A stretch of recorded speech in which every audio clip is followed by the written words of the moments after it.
Halfland, an ahistorical prehistory. The melee by the mere. In the 135th year of the Common Reckoning, Metinus led a ragged band of escaped slaves across the Urgulan Heath, fleeing Dogopolis, seeking freedom in Midhaven.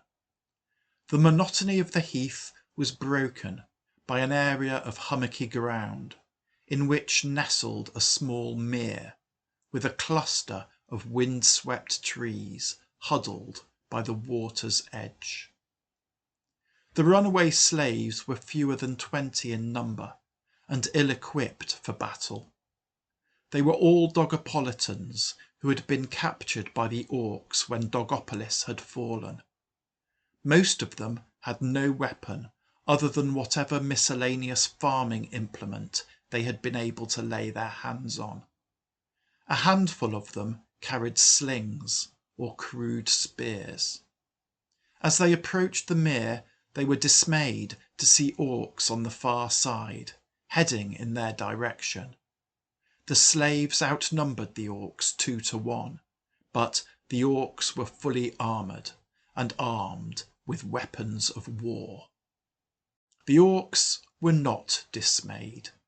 They were delighted. They did not know who Metinus and his band were. They did not know what Metinus and his band were doing in the middle of the Urgulan Heath, and they did not care. They did know that there was a fight to be had. They gave a great shout and charged forward. Metinus just wanted to get to Midhaven. The orcs were in his way, and it seemed clear that they were not going to let him pass without bloodshed. So, reluctantly, he urged his men forward, intending to pass to the left of the mere and rely on weight of numbers to overcome any orcs who stood in his path. The orcs organised themselves into 2 groups. 6 of them charged straight for the oncoming slaves, intending to delay their progress long enough for the remaining 3 orcs to pass around the far side of the mere under the cover of the trees and attack the Dogopolitans in the rear.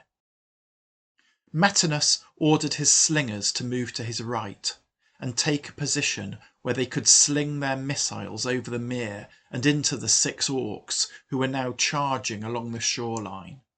The slingers worked their arms, and slingstones hissed through the air, bringing one of the orcs down. And then the remaining 5 orcs crashed into the onrushing Dogopolitans.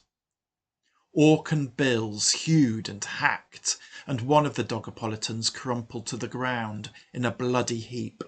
But his colleagues proved more resilient, standing firm, using scythes and pitchforks to parry the Orcan onslaught. Anticipating an easy victory, the orcs were unprepared for this unexpected resistance. Their surprise turned to panic as the Dogopolitans counterattacked, using their improvised armament to fatal effect. The 3 orcs on the other flank observed this reverse of fortune and abandoned their plan to pass around the far side of the mere, instead charging directly to the assistance of their colleagues. But this exposed them to the Dogopolitan slingers, who once again proved to be accurate and deadly. Only one of the 3 survived to join the fight. And the fight was nearly over. Of the 6 orcs who had made the initial rush, but 1 remained, beset by a swirling crowd of Dogopolitans. He cut his way clear, gaining some respite, while his companion came up to join him, and the 2 of them stood side by side, facing off against the Dogopolitan mob, snarling defiance. The Dogopolitans hesitated for a moment, and then swept forward, swarming around the orcs, slashing and stabbing. The orcs fought brutally and inflicted much hurt on their foes, but Dogopolitan numbers meant that they were striking 2 or 3 blows for for each blow struck by the orcs, and some of those Doggerpolitan blows struck home. The end was inevitable. Overwhelmed, the orcs succumbed to their wounds. Metinus had won the day, and the way to Midhaven lay open to him. Thus ended the melee by the mere.